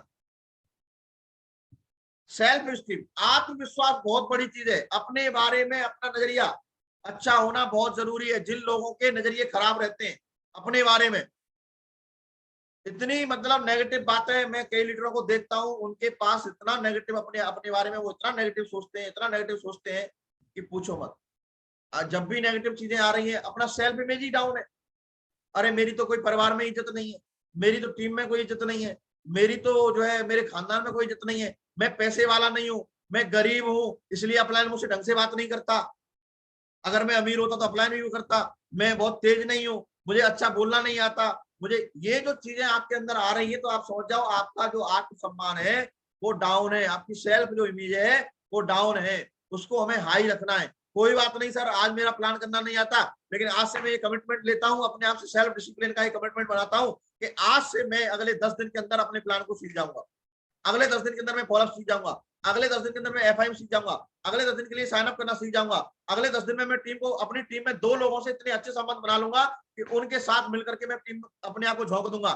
जब आप ऐसी कमांड देती हैं और मेरे अपलाइन मुझे बहुत प्यार करेंगे, मेरी वाहवाही होगी, मेरा ही नाम होगा, पूरी इंडिया में मेरी टीम बड़ी होगी, मेरा एक ब्रांड होगा। जब आप इस तरीके से अपने आप को कमांड देते हैं और उस पर काम करते हैं तो एक दिन आप वो बन जाते हैं जो आप कमांड देते हैं। और अगला पॉइंट है फोकस और ऑन योर स्ट्रेंथ, अपनी ताकत पर फोकस कीजिए। हर आदमी को परमात्मा ने भेजा है, आपको एक यूनिक क्वालिटी के साथ भेजा है। आप जैसा दुनिया में दूसरा कोई नहीं है। आप अपने आप में एक ब्रांड हो। आपके पास कमजोरियां हो सकती हैं, कमजोरी तो भैया मछली की भी हो सकती है, चल नहीं सकती, लेकिन उसकी ताकत भी होती है कि पानी में मछली से ज्यादा तैर भी नहीं सकता। अरे कमजोरी तो होती है हाथी की भी, हाथी बहुत विशालकाय होता है, वो सोच सकता है कि अरे यार मैं इतना विशालकाय हूं लेकिन मैं राजा क्यों नहीं बनता। लेकिन उसकी ताकत क्या है, उसकी ताकत यह है कि जहां पे सूंड लगा देगा उसे उखाड़ देगा। बिल्कुल राजा नहीं, सही, कोई दिक्कत नहीं है, लेकिन जहां अपनी ताकत लगा देगा वहां एहसास करा देगा कि मैं हाथी। एक डॉग का काम है वफादारी दिखाना, तो वो सोचता है मैं जंगल का राजा क्यों नहीं हूं। बंदर सोचता है मैं जंगल का राजा क्यों नहीं हूं, लेकिन बंदर की भी खासियत है, बंदर जैसी जंप कोई नहीं लगा सकता, कुत्ते जैसा कोई भौंक नहीं सकता, बिल्ली जैसा म्याऊ नहीं कोई कर सकता। परमात्मा ने हर एक व्यक्ति को संसार में जितने भी मतलब जो योनियां बनाई है उन सबकी अलग अलग चीजें बनाई है, सबके अंदर अलग अलग क्वालिटी। तो अपनी ताकत को पहचानो, आपकी ताकत क्या है और उसे मजबूत करिए। हो सकता है आप प्लान दिखाना बेहतर जानते हैं, आपको लगता है कि जब मैं प्लान दिखाने जाता हूं तो फुल मोटिवेट रहता हूं, लेकिन जैसे मुझसे कोई फॉलोअप की कहता है तो मेरी हवा निकल जाती है, तो इसका मतलब फॉलोअप कमजोर है। तो अपनी ताकत को पहचानो और अपनी कमजोरी को पहचानो, और जो कमजोरी है उस पर धीरे धीरे काम करके उसको ताकत की तरफ कन्वर्ट करो। एक कहानी मैंने सुनी है कि एक आदमी अपने राइट हैंड से शूट कर करके ओलंपिक जीता था, लेकिन उसका राइट हैंड कट गया। अब उसका हाथ कट गया, ये उसकी कमजोरी थी, लेकिन उसने ताकत क्या बनाया, अपने दूसरे हाथ को उसने ताकत बनाया और दूसरे हाथ से उसने शूट करना शुरू किया और ओलंपिक जीत के दिखाया, यानी उसने अपनी ताकत पर फोकस किया। तो हमारी जो कमजोरियां हैं उनको फोकस नहीं करना है, ताकत क्या है उसको देखना है। अगला है पॉजिटिव एटीट्यूड। आप किसी चीज को कैसे लेते हो, किस नजरिए से लेते हो, वो बहुत बड़ी चीज है। और हमेशा आदमी को हर चीज में कोशिश करनी चाहिए कि पॉजिटिव एटीट्यूड के साथ उसको ले। हार्ड वर्क, आपको परिश्रम, जो भी व्यक्ति ने सफलता ली है उसने ये कमिटमेंट लिया है, अगर हम सफल होना चाहते हैं इस बिजनेस में तो सफल होने के लिए हमें कठिन परिश्रम भी करना होगा, और उस परिश्रम को कोई देखेगा नहीं आपके। मुझे याद है जब शुरुआत में मैं फील्ड में जाता था, तो ठंड में जा रहा हूं, तो क्या है कि शरीर में कपड़ों में से हवा लगती थी। तो मुझे गुरुदेव ने बताया कि टाइगर, तुम जो है अखबार लपेटो, अपने यहाँ पे सीने पे अखबार लगाओ, जिससे हवा अंदर नहीं जाएगी तो ठंड नहीं लगेगी। मैं सूट में ऐसे जैसे अभी बैठा हुआ हूं, इस तरीके से शर्ट लगा करके और ऐसे जाता था। कई बार जो है सूट भी भूलाते थे, मान लो नौकरी करने आ रहे हैं तो सूट नहीं होता था, केवल शर्ट में ही जा रहे हैं, तो शर्ट में अंदर अखबार यहाँ पे लगाया और बाइक से जा रहे हैं। इतनी भी हवा आए, जो लोग फील्ड में काम कर रहे हैं, अगर आप गर्मी में जाते हैं और आपको परेशान छाती पर हवा लग रही है, तो आप अखबार लगा लीजिए, हवा नहीं लगेगी। तो उस समय में कठिन परिश्रम करने के लिए जब हमें चैलेंज आते हैं तो हम उस चीज को अवॉइड कर देते हैं, आराम में आ जाते हैं। अगला पॉइंट है, सफलता पाने के लिए पढ़ना जरूरी है। जब तक हम पढ़ेंगे नहीं, चाहे हम 4 लाइन रोज पढ़ें, चाहे हम 2 लाइन रोज पढ़ें, चाहे हम 1 पेज रोज पढ़ें, लेकिन पढ़ें। और अगला पॉइंट है इन्वेस्टमेंट। अपने ऊपर जितना हम इन्वेस्टमेंट करेंगे, खर्चा करेंगे, अपनी ड्रेस कोड पर, अपनी एजुकेशन पर, अपने वर्किंग पर हम जितना इन्वेस्टमेंट करेंगे, उतनी ही सफलता हमें जल्दी से मिलने वाली है। ये वो पॉइंट है जो कहीं ना कहीं जितने भी लोग सफल होते हैं उनके अंदर ये चीजें पाई जाती है। अगला है सैक्रिफाइस। कई बार आपको सैक्रिफाइस करने के लिए, जितने भी लोग सफल हुए हैं उन्होंने बहुत सारी चीजें सैक्रिफाइस की, तब उन्हें सफलता मिली है। और अगला पॉइंट है पुश योर लिमिट। आप देखो कि आपकी लिमिट कितनी है, आप चेक करो कि डेली बेसिस पे आप काम कितना कर सकते हो, आप महीने में कितना काम कर सकते हो। कोई बंदा ऐसा है आपके लेवल पर जो आपके बराबर काम कर सकता है, अपनी लिमिट को पुश करिए। अपने अंदर ताकत, कितना काम करने की ताकत है, कितना आप मैक्सिमम ले सकते हैं, उसको पता करिए। और जब आप ये चीजें डाल लेते हैं तो आप तैयार हो जाते हैं सफलता के लिए। और जब आप सफलता के लिए तैयार हो जाते हैं, तो अब अगला स्टेप है, हमें आगे जो कदम बढ़ाना है कि अगर ये चीजें हमने डेवलप करने की माइंड में सेट कर लिया कि ये चीजें हमें डेवलप करनी है, और माइंड में समझ लिया, तो अगला जो स्टेप होगा उस स्टेप पे हमें काम करना होगा। और वो स्टेप क्या है? वो स्टेप है कि आपने अपनी सफलता के लिए लिस्ट बना लिया, और आपने प्लान प्रमोट करने के लिए और प्रोडक्ट प्रमोट करने के लिए जब आप मार्केट में जाते हैं, तो मार्केट में आपको बहुत सारे लोग अलग अलग क्वालिटी के साथ मिलते हैं। और वो क्वालिटी क्या क्या है वो मैं आपको यहां बताना चाहूंगा। जब आप प्लान देने के लिए जाते हैं तो आपको मिलता है एक आलसी आदमी, जिसको आपको प्लान दिखाना होता है। उस आदमी को जब आप प्लान दिखाओगे, उसके अंदर इतना आलस है कि वो अपने आलस को पूरा करने के चक्कर में आपकी लंका लगाएगा कि अगर आज मैंने इस व्यक्ति के साथ कन्विंस हो गया तो मुझे काम करना पड़ेगा, मुझे बाहर निकलना पड़ेगा। तो अपने आलस को न त्यागना चाहता है वो। एक आलसी आदमी से आपका टकराना होता है। तो आपको ये सीखना होगा कि एक आलसी जब हमें मिलता है तो उस आलसी से हमें कौन से चीजें डायलॉग सेट करना, कैसे उसे मोटिवेट करके कामशील वाला, कर्मशील वाला व्यक्ति बनाना। अगला आदमी मिलेगा डरपोक, और ये भैया इतने पैसे ना करूंगा कहा, और 1 करोड़ रुपया आएगी भैया, संभालूंगा कैसे, इतनी बड़ी टीम बन गई, टीम में संभालूंगा कैसे, अभी कुछ हुआ नहीं है, लेकिन वो डरपोक आदमी है, अपनी डर की वजह से डिसीजन नहीं ले रहा, डर रहा है। अगला आदमी मिलेगा बहानेबाज, जो तरह तरह के बहाने बनाएगा। और ये जितनी भी चीजें आपको मिलती है, आप समझ जाओ कोई आदमी बहाने बना रहा है, डरपोक है, आलसी है, तो ये उसकी क्वालिटी है। और आप अगर डायरेक्ट सेलर हैं तो आपको ऐसे पॉइंट अपने दिमाग में डेवलप करने पड़ेंगे, बैठ के सोचना पड़ेगा कि अगर ये आदमी आलसी है तो मेरे पास क्या 5 वो डायलॉग हैं कि वो डायलॉग मार करके, वो वीडियो दिखा करके, वो ऑडियो दिखा करके, जो भी आपके ट्रिक्स हैं, क्या आपके पास वो ट्रिक है कि इस आलसी आदमी को बूस्टअप कर सकता हूँ? क्या इस डरपोक आदमी के अंदर से डर निकाल सकता हूँ? क्या इस बहानेबाज आदमी को बहाने करने के बाद में मैं इसके बहानों को खत्म कर सकता हूँ? एक आदमी बेईमान है तो क्या इसकी बेईमानी खत्म हो सकती है? तो जब आप लोगों को समझना शुरू कर देते हैं तो आप सही से प्रोस्पेक्टिंग करना सीख जाते हैं। आपको बंदे के बारे में सही जानकारी मिलना शुरू हो जाती है और उसको सही ट्रीटमेंट आप देते हैं। अगला मिलेगा ईगोइस्टिक। इतनी भयंकर ईगो है कि पूछो मत, और आपने उसे पहचाना नहीं। उस आदमी को प्लान दिखा दिया, आपने 4 डायलॉग मारे, ईगोइस्टिक आदमी था, उसकी ईगो को हट किया, उसको लगा अरे मैं तो इसको ज्वाइन करूंगा अभी। जैसे मैंने एक बार किया था एक व्यक्ति के साथ में, मैंने बोला कि तुम इस कंपनी के लायक ही नहीं हो यार, आप रहने दो, तो उसकी ईगो हट हो गई, बोला अच्छा ऐसे कैसे हो जाएगा, मैं तो करूंगा। अब उसको हम लेके तो आ गए, लेकिन लेके आए तो उसकी ईगो साथ में आई, और जब उसकी ईगो साथ में आती है तो छोटी छोटी बातों को, टीम की बात कुछ करेंगे तो टीम की बात सबका बुरा मान जाएगा, अपलाइन कुछ बोल देगा, अपलाइन की बात का बुरा मान जाएगा, कोई प्रोस्पेक्ट कुछ बोल देगा, उसकी बात का बुरा मान जाएगा। बुरा मानने वाली मशीन है उसके अंदर, यानी वो ईगोइस्टिक है, और फील्ड में नहीं जाएगा, काम नहीं करेगा, क्योंकि ईगो है उसके अंदर, किसी भी चीज को लेके ईगो पाल लेगा। तो जब हमें कोई व्यक्ति ऐसा मिलता है, ईगोइस्टिक आदमी मिल रहा है, तो सबसे पहले पहचाने और उस ईगोइस्टिक के साथ काम निकाल करके नई लीडर डेवलप कर पैदा करें। और आपको पता है कि इसके अंदर ईगो है, अगर उस ईगो को आप खत्म कर सकते हैं तो वेरी गुड। अगर आपने उसकी ईगो खत्म नहीं करी तो वो कभी भी जिंदगी में सफलता आपको लेता हुआ कहीं नहीं मिलेगा। इस फील्ड की बात छोड़ो, किसी भी फील्ड में उसको बहुत बड़ा आयाम नहीं मिलेगा, उसके हजारों लोग अनुयायी नहीं बनेंगे, हजारों लोग उसे फॉलो करने वाले नहीं मिलेंगे। हो सकता है वो अच्छा घर बना लेगा, सब चीज कर लेगा, लेकिन वो मार्केट में बहुत सारी चीजें मौजूद है, लेकिन उसके अनुयायी नहीं मिलेंगे आपको, उसके फॉलोअर नहीं मिलेंगे, उसको चाहने वाले नहीं मिलेंगे, क्योंकि उसके अंदर ईगो है। तो हमें ये पहचानना है कि हमारे सामने जो व्यक्ति बैठा है वो कैसा है। एम्बिशियस लोग मिलेंगे आपको, ये व्यक्ति ये है कि ये मौके की तलाश में रहता है, जैसे इसको मौका मिलेगा ये पकड़ लेगा। तो हमें पहचानना है कि कौन सी कैटेगरी के बंदे से मैं मिल रहा हूं। एक है नकारात्मक, जीवन के प्रति उदासीन, ठीक है यार अब इतनी कट गई है तो आगे भी कट जाएगी, मुझे क्या करना है, 2 वक्त की रोटी चाहिए, और ये है वो अपने अपने अपनी जिंदगी को एक्साइटमेंट में नहीं लाना चाहता, वो उदासीन है।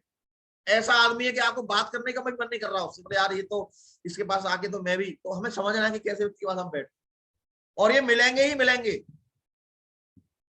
नकारात्मक जीवन के प्रति उदासीन जो लोग हैं वो मिलेंगे ही मिलेंगे। आप एक आदमी होगा जो अपनी आमदनी से संतुष्ट नहीं होगा, ऐसे लोग भी आपको मिलेंगे। तो हमें पहचानना है कि अगर ये अपनी आमदनी से संतुष्ट नहीं है तो हमें कौन सी बात इसके साथ में शेयर करनी है, कौन सी फीलिंग शेयर करनी है, और कैसे से कनेक्ट करना है, जिससे कि ये हमारे जो हमारा जो एम है उसमें हमारा सपोर्ट करे और खुद भी अपनी जिंदगी को बदलाव करे। कई लोग ऐसे होंगे जिन्हें कोई काम ही नहीं मिला, पड़े बेकार नकारा, सुबह खाना तोड़ रहे हैं, रात को खाना तोड़ रहे हैं, पड़े हुए हैं आराम से, ऐसे लोग भी आपको मिलेंगे। तो पता करें कि अगर इसे कोई काम नहीं मिला तो क्यों नहीं मिला, किस टाइप का ये आदमी है, ये इसने खुद ने मेहनत नहीं की। तो हम जब लोगों के बारे में जान जाते हैं ना तो हम सही ट्रीटमेंट देते हैं और हमें परिणाम भी अच्छे मिलते हैं। शर्मीले मिलेंगे, कई लोग ऐसे हैं जब आप किसी घर में जाते हैं तो वो इतने शर्मीले होते हैं वो घर में से नहीं निकलते, उनकी बीवी निकल के आती है, वो पड़ पड़ बोल रही है, लेकिन भाई साहब नहीं निकल के आ रहे, या भाई साहब निकल के आ रहे हैं, मैडम शर्म आ रही है। शर्मीले लोग भी मिलेंगे आप, कम बात करने वाले लोग भी मिलेंगे। जब कम बात करने वाले लोग मिलेंगे तो प्रोस्पेक्टिंग में ये सीखना है कि बात कैसे करनी है इस बंदे से। लोगों से बात करना ही तो प्रोस्पेक्टिंग है, क्योंकि हम जब बात करते हैं तभी तो चुनाव करते हैं कि हमारी टीम में कौन आएगा कौन नहीं आएगा। और कई बार ऐसे मिलेंगे ज्यादा बात करने वाले, जो आपको बोलने का ही मौका नहीं देंगे। आप एक शब्द बोलोगे, पांच पांच शब्द को बोल देंगे, आप 2 शब्द बोलोगे 10 बोल देंगे, यानी आपको बोलने का मौका ही नहीं मिलेगा आपके पास कोई। तो ऐसे लोग भी मिलेंगे आपको, भरोसा न करने वाले मिलेंगे और भरोसा करने वाले भी मिलेंगे। एक आदमी होगा जो भरोसा नहीं करेगा, एक आदमी होगा जो भरोसा करेगा, तो दोनों के साथ कैसे डील करना है वो हमें सीखना होगा। और एक मिलेगा उत्साहित, बहुत ही एक्साइटमेंट में और फॉलो करने वाला आपको मिलेगा कि आपने बोल दिया वो उस काम को करेगा। तो जब ऐसे लोग हमें मिलते हैं और जब हम बात करेंगे लोगों से, तब हम पता करेंगे कि इसमें कौन सा वाला पॉइंट है, ये किस टाइप का व्यक्तित्व है, ये हम पता कर लेंगे तो प्रोस्पेक्टिंग हमारी आसान होगी। और जब हम लोगों को समझना शुरू करते हैं तो हम नेगेटिव नहीं होते, हम लोगों के बारे में राय बनाना शुरू करते हैं, यार ये यार ऐसा है, ये ऐसा ही ऐसा ऐसा, तो हमें कोई नेगेटिव नहीं कर सकता, हमें अच्छे लोगों की तलाश लगी रहती है। अब जब हम किसी व्यक्ति को प्रोस्पेक्टिंग करने जाते हैं तो वो ग्राहक भी होते हैं हमारे। तो ग्राहक कैसे होते हैं, एक होते हैं देखने वाले ग्राहक, केवल देखेंगे, आपके प्लान को सिर्फ देखेंगे और उसके आगे नहीं बढ़ेंगे। एक होंगे मोल भाव करने वाले, अरे ये प्रोडक्ट इतना महंगा है, इतना सस्ता है। जैसे मार्केट में भी हम जाते हैं तो आपने देखा होगा कि देखने के लिए लोग किसी मॉल में घुस गए और आंखें हरी कर रहे हैं, देख रहे हैं हाँ बढ़िया बढ़िया कपड़े टंगे हुए हैं, बढ़िया बढ़िया चीजें टंगी हुई हैं, लोग खेल रहे हैं, ये हो रहा है, और एक ठंडी खर्च करके नहीं आएंगे उसको। वो देखने वाले ग्राहक होते हैं, वो एंजॉय करने के लिए जाते हैं। एक होते हैं मोल भाव करने वाले, मोल भाव करेंगे लेकिन खरीदेंगे नहीं। और एक होता है वास्तविक खरीदार, जो जाएगा मार्केट में, कहीं किसी शॉप पे गया, अब में से कई बार ऐसा होता है, और अपना सामान खरीदा और खरीद के ही लौटा। ऐसे ही हमारे पास भी ऐसे लोग आएंगे जो खरीदने के लिए आएंगे। एक बार आप जाओगे, प्लान दिखाओगे, फटाक से पेमेंट मिल जाएगा आपको। वो खरीदार ग्राहक होते हैं। एक होते नए ग्राहक। नए ग्राहक कौन होते हैं? जैसे किसी दुकान पर कोई व्यक्ति जा रहा है, तो वो एक बार उसने कोई दुकान देखी, बोर्ड दिखा, अरे यार बोर्ड तो बड़ा अच्छा लग रहा है, दुकान तो बड़ी अच्छी लग रही है, घुस गया अंदर, तो नया ग्राहक। एक मिलेगा असंतुष्ट ग्राहक। ये ग्राहक क्या रहता है कि ये असंतुष्ट जो ग्राहक रहता है, इसका काम है आपके बिजनेस को डाउन करना। और एक होता संतुष्ट ग्राहक। संतुष्ट ग्राहक जो होगा वो 4 चीजें खरीदेगा भी और 4 लोगों संग भी लेके आएगा। और एक होता है वफादार ग्राहक। ये 7वीं जो कैटेगरी होती है, ये सबसे दमदार होती है। वफादारी मतलब उसको कोई कितनी दुकान खुल जाओ, कितने मॉल खुल जाओ, जिसके संग खरीदना है, जिससे खरीदना है उससे खरीदेगा, तो वो वफादार ग्राहक के रूप में आता है। तो इस तरीके 7 प्रकार के ग्राहक होते हैं।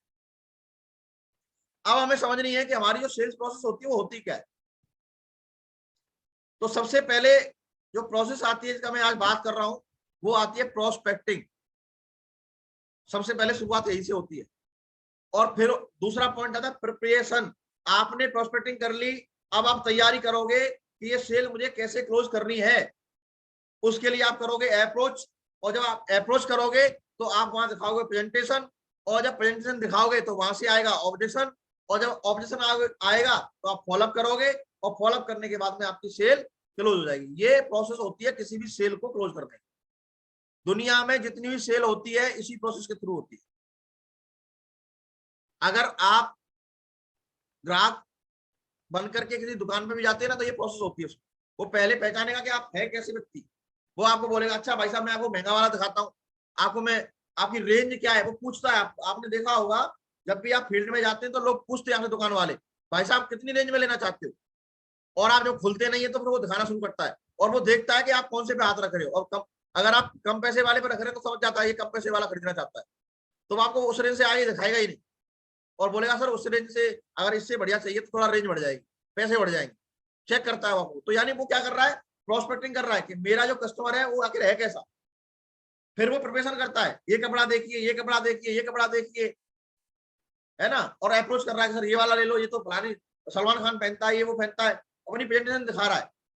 और फिर आप कह रहे हो नहीं नहीं ये कपड़ा ऐसा नहीं है, तो वो हैंडल कर रहा है आपके ऊपर, और फिर क्लोजिंग कर रहा है, फॉलोअप के क्वेश्चंस को क्लोज कर। तो ये प्रोसेस होती है हर जगह। तो यही प्रोसेस हमें यहाँ पे रिपीट करनी है, इस पे हम बात करेंगे। अब प्रोस्पेक्टिंग क्या है? Prospecting is the first step in the sales process, which consists of identifying potential customer का प्रोडक्ट। प्रोस्पेक्ट यानी हमारे जो प्रोस्पेक्ट हैं, जो निडी है, जरूरतमंद है हमारे बिजनेस के लिए, उनका हमें ये देखना होता है कि हमारा जो पोटेंशियल कस्टमर है जिसपे हमें फोकस करना चाहिए वो है कौन, ये पता करना। आप मार्केट में खड़े हैं, आप स्टेशन पे खड़े हैं, तो वहां आप 4 लोगों से बात कर रहे हैं, तो क्या जिससे आप बात कर रहे हैं क्या उसके अंदर पोटेंशियल है आपके बिजनेस को डेवलप करने का, ये आइडेंटिफाई करना। और प्रोस्पेक्टिंग में सबसे ज्यादा कलाकारी जो लगती है वो हॉट लिस्ट पर नहीं लगती है, वो लगती है कोल्ड लिस्ट पर। जब हमारे पास लिस्ट खत्म हो जाती है तब हमारी प्रोस्पेक्टिंग काम आती है। प्रोस्पेक्टिंग का हमें काम करना होता है। The goal of prospecting is to develop a database of likely customer and then systematically communicate with them in the hope of converting them for potential customer to current customer। मतलब कहने का ये है कि जब भी हम किसी आदमी से मिलते हैं तो हमें एक डेटा डेवलप करना होता है, और वो डेटा किस लोगों का होता है, जिनको देख करके हमें लगता है कि ये हमारे बिजनेस में आ सकता है। और हम उसके लिए एक सिस्टमेटिक प्रोसेस बनाते हैं कि भाई इसको हम कम्युनिकेशन में लेके आएंगे, और इससे फॉलोअप पे मतलब बात करेंगे, कौन कौन सी बात करेंगे, फोन पे बात करेंगे, मैसेज के थ्रू बात करेंगे, व्हाट्सएप के थ्रू बात करेंगे, यानी उसको हम कम्युनिकेशन करके अपने साथ लेके आएंगे। और ये उम्मीद होगी ये सब काम करते समय कि यार एक न एक दिन मेरे साथ में ये आ जाएगा। इसको बोलते हैं प्रोस्पेक्टिंग। और इसका ऑब्जेक्टिव क्या होता है? नए लोगों से रिलेशन डेवलप करना प्रोस्पेक्टिंग कहलाती है, और उनसे कांटेक्ट नंबर लेना ही प्रोस्पेक्टिंग कहलाती है। इससे आगे नहीं बढ़ना होता है। प्रोस्पेक्टिंग का मतलब है develop your relation with new people from different organisations, और उनका नंबर लेना, अपना नंबर देना, शेयरिंग करना, इतना ही करना होता है केवल। यही प्रोस्पेक्टिंग होती है। अब प्रोस्पेक्टिंग कितने तरीके की होती है? एक होती है कोल्ड कॉलिंग प्रोस्पेक्टिंग, जहां पे आपको कोई व्यक्ति मिलता है कहीं पर भी, किसी समारोह में, कहीं किसी जगह पर, और वो आप उसे जानते नहीं है, अब वहां आपको प्रोस्पेक्टिंग करनी है। तो ये प्रोस्पेक्टिंग कैसे करें? उससे बातचीत करना, उससे बातचीत शुरू करना। तो इसमें सबसे जो मेन चीज होती है, हम कई बार जो है, ये डायलॉग बहुत फेमस रहता है, किसी आदमी से अगर बात करनी हो तो स्माइल दे दीजिए आप, और कह दी सर आप जाने पहचाने से लग रहे हो, कहाँ मिले हम लोग, बस इतनी बात कहनी है, आपकी बात शुरू हो जाएगी। इसके अलावा hot and warm calling prospecting, यानी आप जो व्यक्ति आपको जानता है और आपको अपने बिजनेस के लिए उसकी प्रोस्पेक्टिंग करनी, तो उसके लिए आप कौन सी बातें उनसे बोलते हैं, हाय हेलो करते हैं, तो वो hot and warm calling prospective कहलाती है। मतलब जहां पे कि आप उनको जानते तो हैं, लेकिन आप अपने बिजनेस के लिए उनसे बात नहीं कह पा रहे, तो वहां प्रोस्पेक्टिंग करनी होती है, उसका माइंड मेकअप करना होता है।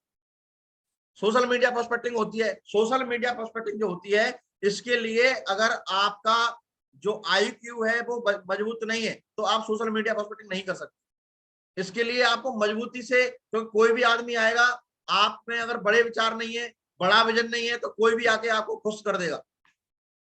सोशल मीडिया पे एक से एक जो है दिमाग वाले पड़े हुए, अगर हम कमजोर माइंड के हैं तो हम ये कर नहीं सकते। इसके लिए हमें अपने माइंड को बहुत मजबूत करना होता है। इसके अलावा होता है क्वालिफाइंग लीड प्रोस्पेक्टिंग, यानी कि जब हमने लिस्ट बनाई, लिस्ट बनाने के बाद में हमने देखा कि यार ये लोग हमारे काम के हो सकते हैं, तो वो क्वालिफाई करके आप प्रोस्पेक्टिंग के लिए इनकी प्रोस्पेक्टिंग हमें करनी है। और इसके अलावा ट्रेड फेयर प्रैक्टिसिंग, यानी मेले में गए, कहीं ऐसी जगह पे जहाँ झुंड है, जहाँ भीड़ है, वहां भी हम लोगों के साथ कम्युनिकेशन में आते हैं, तो वहां प्रोस्पेक्टिंग करनी होती है। और हमारे जो सोशल रिलेशन होते हैं, जैसे हम कहे अपनी मामा के, फूफा के, चाचा की शादी में गए, वहां लोग मिले, तो वो हो गई आपकी सोशल रिलेशनशिप, कि आपके रिश्तेदारों के रिश्तेदारों के रिश्तेदारों के पास आप किसी प्रोग्राम में गए, लेकिन आप जानते किसी को नहीं थे वहां पर, आप उसी को जानते थे, जिस लड़की वाले को जानते थे और उसको जानते थे, लेकिन किसी और को नहीं जानते थे। और वहां 10 लोग 20 लोग बैठ के बात कर रहे हैं, और आप वहां चुपचाप बैठ के सुन रहे हैं, और आप अपना कम्युनिकेशन नहीं बढ़ा पा रहे हैं, अपनी अपनी सोशल नेटवर्किंग नहीं कर पा रहे हैं, और आप प्रोस्पेक्टिंग के लिए नंबर शेयर नहीं कर पा रहे हैं, नंबर नहीं ले पा रहे। टाइप्स ऑफ प्रोस्पेक्टिंग में हम पहले बात करेंगे कोल्ड कॉलिंग प्रोस्पेक्टिव में। कोल्ड कॉल प्रोस्पेक्टिव में आप उनसे मिलते हैं जिन्हें आप पहले से नहीं जानते। और कोल्ड कॉलिंग जो कोल्ड लिस्ट जो होती है, वो 2 प्रकार की होती है। एक तो वो जिससे आप टकराते हैं, किसी भी जगह पर आप टकरा सकते हैं, जगह कोई भी हो सकती है। और एक होती है कि जो किसी थर्ड पर्सन से या सोर्स से आपको मिलती है, किसी से नंबर मिल गया और आपको उससे कांटेक्ट करना है, ये दूसरी टाइप की प्रोस्पेक्टिंग होती है। पहला वो कोल्ड लिस्ट जिससे आप टकराते हैं, इस प्रोस्पेक्टिव में प्रोस्पेक्ट आपका कस्टमर बनेगा कि नहीं बनेगा, ये निम्न फैक्टर पर निर्धारित करता है। सबसे पहले जब आप उससे मिले, तो आपके और उसके पास बातचीत करने का कितना समय है, इस बात पे विशेष बातें निर्भर करती है कि आपको उसका नंबर मिलेगा या नहीं मिलेगा। दूसरा, आपका उसके प्रति व्यवहार कैसा है जब आप उससे मिल रहे हैं, और उसका आपके प्रति व्यवहार कैसा है। आप तो उसको स्माइल दे रहे हैं, सामने वाला मुंह बना रहा है, तो वहां कम्युनिकेशन जो है वो गैप हो गया, तो वहां वो आपको प्रोस्पेक्टिंग नहीं मिलेगी, यानी आपका मामला फेल हो गया। उसकी रुचि और आपकी रुचि, दोनों की रुचि, आप बात करने में कितने इंटरेस्टेड हैं, उस पर भी डिपेंड करेगी। तो ये 4, जब भी प्रोस्पेक्टिंग कर रहे हैं, तो आप देखें कि ये चारों चीजें जब आपके साथ में होंगी, तो आपका प्रोस्पेक्टिंग बढ़िया हो जाएगा। प्रोस्पेक्टिंग करने से पहले ध्यान रखने वाली बात है, look for people with a good attitude. जब भी आप कहीं पे खड़े हैं और आपको लग रहा है यार ये बंदा देखने में बढ़िया लग रहा है, इसका एटीट्यूड अच्छा लग रहा है, तो आपको ये ध्यान देना होगा, आपको देखना होगा कि आपका प्रोस्पेक्ट का एटीट्यूड कैसा है, तभी आप उसकी गुड प्रोस्पेक्टिंग कर पाएंगे, अदरवाइज नहीं होगी। अगला, focus on the person, not talk more about you, यानी जब भी आप उससे मिलें, तो आप उसके बारे में ज्यादा बात करें। सर अपने बारे में बताइए, घर में कौन कौन है। जितनी ज्यादा बातें आप उसके बारे में पूछेंगे, उतना ही ज्यादा आपके साथ उसके रिलेशन डेवलप होंगे। अपने पे फोकस नहीं करना है, उस पर फोकस करना है। तीसरा है, ये करने के लिए सवाल पूछना बहुत जरूरी है, आस्क क्वेश्चन। जब भी आप सवाल पूछते हैं, तो आपको बहुत सारी चीजें मिलती हैं। अगला है लर्न टू लिसन, जब भी वो बोल रहा है, तो उसकी बातों को ध्यान से सुनना, ये बहुत जरूरी होता है। उसकी बातों को ध्यान से सुने कि वो कह क्या रहा है, उससे आपको ये पता लगेगा कि हमें आगे क्या स्टेप लेना है। अगला है बियर और carry something that sparks A conversation, मतलब आप अपने आप में अपने आप को जब भी कहीं जा रहे हैं तो इस तरीके से अपनी पर्सनैलिटी को सजा के जाए कि व्यक्ति आपसे बात करने के लिए आए तो वो आपके अंदर एक स्पार्किंग होनी चाहिए दमदार वाली, कि वो बात करना पसंद करे आपसे, और उस बातचीत में अपने प्रोडक्ट को आपको लिंक करना सीखना होगा। Be in demand and don't give away too much too soon. मतलब ऐसा होता है जैसे कोई आदमी मिला और उसने जैसे ही पूछा कि आप क्या करते हैं, फटाक से, अरे सर मैं तो, वो कंपनी है लाखों रुपए कमाने वाली कंपनी है, करोड़ों रुपए कमाने वाली कंपनी है, न तो उसके बारे में जाना न पहचाना, उसको वो सब चीजें बतानी नहीं है, पहले उसके बारे में जानना है और फिर डिसीजन लेना है कि इसको कौन सी बात करना ठीक रहेगा, मैं कहां से शुरुआत करूं। तुरंत से उसको प्लान देने की सेटिंग जो रहती है वहां सफलता थोड़ी कम मिलती है। बात करने का सही तरीका होता है फॉर्म को यूज करना। फॉर्म मीन्स जब आपको कोई बात मतलब जो है जिसे करनी है तो फैमिली रिलेटेड जो क्वेश्चंस हैं वो जनरेट कीजिए, उसके ऑक्यूपेशन रिलेटेड जो क्वेश्चंस हैं उन्हें जनरेट कीजिए, और तीसरा है रिक्रिएशन, यानी कि कहीं ना कहीं उससे कनेक्टिविटी महसूस कराइए उस चीज का, कि वो आपसे रिक्रिएट करके चीजों को आपसे संबंध जो है स्थापित कर पाए, यानी कि वो एक रिलेशन महसूस करे। अगर हम ये करते हैं, और आप अपनी बातचीत में कौन से मैसेज दे रहे हैं, ये सेफ ट्रिक्स होती है किसी भी प्रोस्पेक्ट से बात करने की। और 8वां पॉइंट होता है have a clear elevator pitch, यानी जब भी आप उससे मिल रहे हैं और आप पर टाइम ज्यादा नहीं है तो ऐसा कौन सा पॉइंट बोल सकते हैं आप उससे कि वो आपसे कहेगा सर आपका नंबर चाहिए, मैं आपसे आगे बात करूं। ये है आपका 8वां पॉइंट जो आपको प्रोस्पेक्टिंग करने में मदद करेगा। अगला है don't lead with your business, मतलब पहली बार अपने बिजनेस के बारे में बात नहीं करें, दूसरी मुलाकात कैसे होनी है उस समय ये सोचना है। पहली मुलाकात में तो केवल आप प्रोस्पेक्टिंग कर पाएंगे, नंबर ही ले पाएंगे, लेकिन अगली मुलाकात कैसे करनी है उसके बारे में वहां सोचना है, तब आप ये कर पाएंगे। अब ये प्रोस्पेक्टिंग कैसे करनी होती है, कोल्ड कॉलिंग प्रोस्पेक्टिंग में मैं बात करूंगा जिन लोगों को आप जानते नहीं, मिलते हैं, आप कहीं मंडी में गए, कहीं जो है अपने दुकान पे गए, कहीं बाहर मार्केट में किसी काम से गए, डॉक्टर के पास में गए, कहीं पर भी आप जाते हैं वहां लोग मिलते हैं। तो कोल्ड कॉलिंग प्रोस्पेक्टिंग का उद्देश्य आपको अपने प्रोस्पेक्ट को लिस्ट में जोड़ना होता है। Only add your prospect number in your list, इतना सा उद्देश्य होता है, और कोई उद्देश्य नहीं होता। दूसरा होता है थर्ड पार्टी सोर्स, जैसे जब हमें कोई व्यक्ति थर्ड पार्टी के माध्यम से कोई हमें मिला है, मतलब हमें किसी ने नंबर दिया है, भाई साहब मैं तो ये काम नहीं करूंगा लेकिन ये आदमी है इसके पास आप चले जाओ, इसको प्लान दिखा दो, ये जुड़ सकता है। तो कई बार हम क्या बोलते हैं, अरे सर पहले आप जुड़ जाओ, इसको हम बाद में देख लेंगे। तो वो जब होता है क्योंकि हमें थर्ड पार्टी सोर्स नहीं आती। तो जब भी ये ऐसी चीज मिलती है तो आपको क्या करना होगा, उनको कॉल करने से पहले आपको निम्न काम करने होंगे। पहला काम है मेक प्लान इन एडवांस, इस बात की प्लानिंग करना कौन है, क्या करता है, कॉल के लिए कौन सा समय सही रहेगा, और ये सब बातें आपको फाइंड आउट करनी है, उसके बारे में ज्यादा से ज्यादा इंफॉर्मेशन आपको निकालनी होती है। अगला पॉइंट होता है कि आप उसके बैकग्राउंड को चेक करें कि उसका बैकग्राउंड क्या है, आप में और उसमें कॉमन क्या है, क्या कोई रिश्तेदारी मिल रही है, कोई गुण मिल रहा है, कोई सूत्र मिल रहा है, या आपकी मतलब जो है आप ही की उसमें से है, या कोई ऐसी चीज जो आप में उसमें कॉमन है, सेम नौकरी में है आपकी जैसी में। जो चीज कॉमन होती है वो रिलेशन बनाती है। और जब हम उनसे मिले तो वहां हम अपने बारे में बात न करके उनके बारे में जानने की कोशिश करें, और उनको क्या तकलीफ है उसकी जानने की कोशिश करें, तकलीफ के बारे में हम फाइंड आउट करें, find out the pain area और प्रॉब्लम, उसको क्या समस्या चल रही है, क्या पेन एरिया। मैंने एक व्यक्ति से सुना था एक बार कि एक आदमी जो भगवत गीता देने के लिए घर में गया तो वहां सास और बहू में लड़ाई हो रही थी, तो उसने वो पेन एरिया जान लिया, उसने वहां जाके बोल दिया कि देखो अगर आपको अपनी लड़ाई बंद करनी है ना तो एक भगवत गीता तुम मंगा लो, तुम संपूर्ण मान मंगा लो, तुम संपूर्ण मान पढ़ो, तुम भगवत गीता पढ़ो, लड़ाई बंद हो जाएगी। तो वो सेल करके आ गया, तो उसने पेन एरिया उनका मतलब फाइंड आउट कर लिया और पिचिंग कर दिया, वो सेट बैठ गई तो सेल हो गई। Use recording to find out your mistake, सबसे बढ़िया तरीका है जब भी आप किसी नए व्यक्ति से बात करें तो, या फॉलोअप करें, फॉलोअप के लिए भी ये बहुत जरूरी है, आप उसकी रिकॉर्डिंग कर लें। जब फोन पे अगर उससे बात कर रहे हैं, कई बार लोग मैसेज डालते हैं सर आज 2 लोगों का फॉलोअप हुआ फोन पर, तो आपको किसी को भेजने की जरूरत नहीं है उस रिकॉर्डिंग को, आप खुद सुने और आप सुन के ये देखें कि जो ये आदमी है जिससे मैंने बात की है, अगर यही बात मतलब मेरे से की गई होती तो क्या मैं सेल देता। आपको अपनी गलतियां समझ में आ जाएंगी। ये सबसे बढ़िया तरीका होता है, अपनी गलती को पहचानने का तरीका ये होता है कि अपनी रिकॉर्डिंग करें और उसे सुने। आपको पता लग जाता है कि आप कहाँ गलत थे। और डेली एक हैबिट बना लें कि हमें 2 4 6 10 लोगों को प्रोस्पेक्टिंग करने के लिए हमें कॉलिंग हैबिट डेवलप करनी है। 2 4 लोगों को फोन पे जरूर हमें बात करनी है। ये एक अपने अंदर सेल्फ डिसिप्लिन हमें डाल लीजिए। और अगला है कि अपना जो चीज है उसको आप मतलब ये क्या बोलते हैं कि कोई रिटर्न में अगर इंफॉर्मेशन नहीं रखेंगे कि मैंने किसको प्लान किया, किससे बात की, तो तब तक सफलता मिलने वाली है नहीं। तो ये प्रोस्पेक्टिंग के लिए बहुत बढ़िया चीज रहती है।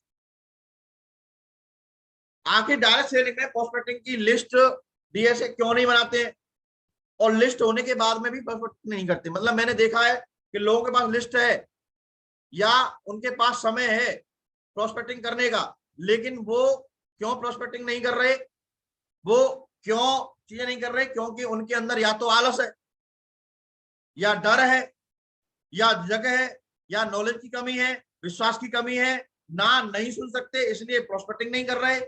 रिजेक्शन आने का डर है कि कोई हम जाएंगे प्लान दिखाने के लिए तो वो मना कर देगा, इसलिए हम मना कर रहे हैं। अपनी सेल्फ इमेज डाउन है, इस वजह से हम जो है प्रोस्पेक्टिंग नहीं कर रहे। और अपने रिलेशन उस व्यक्ति से सही नहीं है, इसलिए हमें प्रॉब्लम हो रही है। तो प्रोस्पेक्टिंग में लिस्ट क्यों नहीं बनाता? हम लोग कई बार सुनते हैं अपने लीडर से, सर फलाना आदमी लिस्ट नहीं बना रहा, फलाना आदमी सब ये नहीं कर रहा। तो आप देखो जो पॉइंट मैंने यहाँ पे दिए हैं वो कहीं ना कहीं कोई ना कोई क्वालिटी उसके अंदर आपको मिलेगी जिसकी वजह से वो लिस्ट नहीं बना रहा। तो ये हमें देखना है कि प्रोस्पेक्टिंग की लोग क्यों नहीं नए लोगों से मिलना चाहते? ये तो आलस है, अरे यार गर्मी पड़ रही है और घर में पड़े नहीं जा रहे मिलने के लिए, टाइम है लेकिन नहीं जा रहे। डर है, ना सुनने का डर है कि अरे मना कर देगा यार, मिलेगा ही नहीं, बात ही नहीं करेगा, झिझक है, कैसे नए लोगों से बात करूं, नॉलेज की कमी है, विश्वास नहीं है, ना नहीं सुन सकता, डर लगता है उसको ना सुनने में, और किसी ने रिजेक्शन दे दिया तो वो खत्म उसका मामला, यार बेकार है, लोग तो रिलेशन दे रहे हैं, सेल्फ इमेज डाउन है, वीक रिलेशन है। ऐसे लोग जो है, बहुत सारे लोग लीडर भी मिलते हैं ऐसे, बहुत सारे नए लोग भी मिलते हैं। हर आदमी के अंदर ये क्वालिटी होती है जिसकी वजह से वो प्रोस्पेक्टिंग नहीं करता, लिस्ट नहीं बनाता। अगला पॉइंट है प्रोस्पेक्टिंग में मतलब जो है कुछ टेक्निक होती है। सबसे पहले डोंट हेजिटेट। आप अपने आप को जो प्रॉब्लम आ रही है आपको कि भाई आप नहीं कर पा रहे हो, तो अपनी हेजिटेशन को खत्म करिए। Try to make friend not try to sell. जब भी हम किसी से मिलते हैं तो वह सेल करने की कोशिश ना करें, उन्हें मित्र बनाने की कोशिश करें। और जितनी जल्दी हो सकता है उतनी जल्दी बातचीत शुरू कर दें, यानी start talking as soon as possible. मैंने बताया पहले आपको भी, इससे पहले कि बातचीत कैसे शुरू करनी है। 2 4 डायलॉग मारोगे बातचीत शुरू हो जाएगी। और सवाल ज्यादा करें, जवाब कम दें, तो आपकी बातचीत बहुत इफेक्टिव बनती है। Give a little and manage smile and से हेलो। जब भी किसी नए आदमी से मिल रहे हैं तो हम स्माइल देके जिससे बात करना चाह रहे हैं स्माइल दें और बोलें कि आपको कहीं देखा हुआ लग रहा है सर, और कहीं मिले हैं हम, ऐसा लग रहा है मुझे आपकी जो शक्ल है वो जानी पहचानी लगती है। तो बोलेगा याद बात शुरू हो जाएगी। Control your emotions, don't be hurry to sell और ऑफर। जल्दबाजी ना करें सेल करने की, जल्दबाजी ना करें अपने प्लान को ओपन करने की। पहले समझें चीजों को, उसके बाद करें। समय लें, अपॉइंटमेंट लें, उसके बाद करें। जिस आदमी से हम कोल्ड्स पे काम कर रहे हैं, कोल्ड्स पे मिल रहे हैं, तो वहां अगर हमें करना है, मन में आ रही है ये चीजें, तो करना है। टॉक विद गुड एटीट्यूड, अपना एटीट्यूड सही रखें और कनेक्शन बनाएं। किसी भी टॉपिक पे बात करें और ये ध्यान रखें कि टॉपिक जो होना चाहिए वो पॉलिटिकल नहीं होना चाहिए, धर्म पे नहीं होना चाहिए। धर्म पर और पॉलिटिकल चीजों पर आप एक दूसरे से असहमत हो सकते हैं, आप में विवाद बढ़ने की संभावना है। आप ऐसा टॉपिक छेड़िए जिसमें कोई विवाद ना हो, लेकिन उसमें पॉलिटिकल और रिलीजियस कोई भी टॉपिक नहीं छेड़ना है। अरे देखो ये सरकार क्या कर रही है, अरे धर्म वाले क्या कर रहे हैं, ये चीजें नहीं करनी, क्योंकि इसे करने से सामने वाला हो सकता है आपकी बात को पसंद ना करे। Don't be over excited. जब भी आपको कोई आदमी के अंदर उम्मीद दिखती है यार ये आदमी बड़ा दमदार है, इसके तो हम कई बार एक्साइटेड नहीं होना है, कंट्रोल करके रखना है। और demand A number in last of minute, मतलब आप उसको लास्ट में आप नंबर मांगे बातचीत करने के बाद में, लास्ट में जैसे आप क्लोजिंग कर रहे हैं उससे नंबर जरूर शेयर। अरे सर बहुत बढ़िया लगा आपसे बात करके और अच्छा हम आगे भी मिलते रहेंगे, चलिए अपना नंबर दीजिए, है ना। तो मेंटली भी जो है इस चीज से तैयार रहना है कि जब आप ये चीजें करेंगे तो सामने वाला ना भी कर सकता है, तो ना कर दे तो फिर रोना नहीं है, क्योंकि ये प्रोसेस है रिजेक्शन, तो वो भी हमें चीज ध्यान में रखनी है। नंबर कई बार मिलेगा भी नहीं। Now go to in field and do this by making this as a game. आपने जो चीजें आज यहाँ सीखी हैं, अब इसको अगर सही तरीके से एक्सपर्टाइज करना चाह रहे हैं तो उसका तरीका ये है कि फील्ड में जाएं और जो बातें आज सेशन में शुरू की गई हैं, जहां पे भी आप खड़े हो, किसी का इंतजार कर रहे हो, वहां इन चीजों को अप्लाई करें और मजे लें और देखें कि ये कितना काम कर रहा है आपके ऊपर। जो चीजें आपने सीखी हैं, क्या आपको मजा आ रहा है कि नहीं आ रहा है। इसको वजन की तरह ना लें, गेम की तरह लें। ये चीज सीखी है, गेम की तरह मैं सीखूंगा तो आपको मजा आने वाला है। जैसे कोई नौकरी कर रहा है तो बहुत सारे लोग मिलते होंगे लेकिन बात ही नहीं होती, आज उनसे बात करें। आप आज प्रोस्पेक्टिंग के लिए अपने से कमिटमेंट लें कि 5 नंबर में अपने प्रोस्पेक्टिंग करके जोड़ूंगा और अपने उसमें मैं बढ़ाऊंगा, लिस्ट बढ़ाऊंगा अपने, है ना। अच्छा, सेल्स टेक्निक के लिए मैं आगे कभी बात करूंगा। तो इसमें सेल्स टेक्निक अप्रोच जो होती है, ओपनिंग, प्रोबिंग, सपोर्टिंग और क्लोजिंग, ये सारी चीजों के बारे में मैं आगे आपको डीपली डिस्कशन करूंगा कि ओपनिंग कैसे करनी होती है, प्रोबिंग कैसे करनी होती है, सपोर्टिंग कैसे करनी होती है, क्लोजिंग कैसे करनी होती है ना। तो प्रोबिंग क्या है, process of creating interest about your plan and product. Product के बारे में इंटरेस्ट क्रिएट करना होता है प्रोबिंग में। और सपोर्टिंग में क्या है, वो जो आपका बंदा होता है उसे कन्विंस करना होता है, इसके ऊपर हम बात करेंगे। और क्लोजिंग में जो मतलब ऑर्डर के लिए हम कैसे डिमांड करते हैं और कैसे ऑब्जेक्शन को रिमूव करते हैं, इस पर हम बात करेंगे। ये सेशन में आगे तैयार करूंगा क्योंकि 1 घंटे में कवर होने वाली चीज नहीं है। और 10 सेल्स टेक्निक होती है। एक होता है विजुअलाइजेशन क्लोज, एक होता है पप्पी डॉग क्लोज, एक होता है अजम्प्टिव क्लोज, एक क्वेश्चन क्लोज, एनालिटिक क्लोज। यानी ये क्लोजिंग के बारे में बता रहा हूँ कैसे कैसे क्लोजिंग होती है। Now or never closing, urgency closing, empathy closing, hard closing, take away closing. यानी ये क्लोजिंग होती है जिनके बारे में हम आगे कभी डिस्कस करेंगे। और इसी के साथ में मैं यहाँ पे इस सेशन को फिनिश करता हूँ। और अभी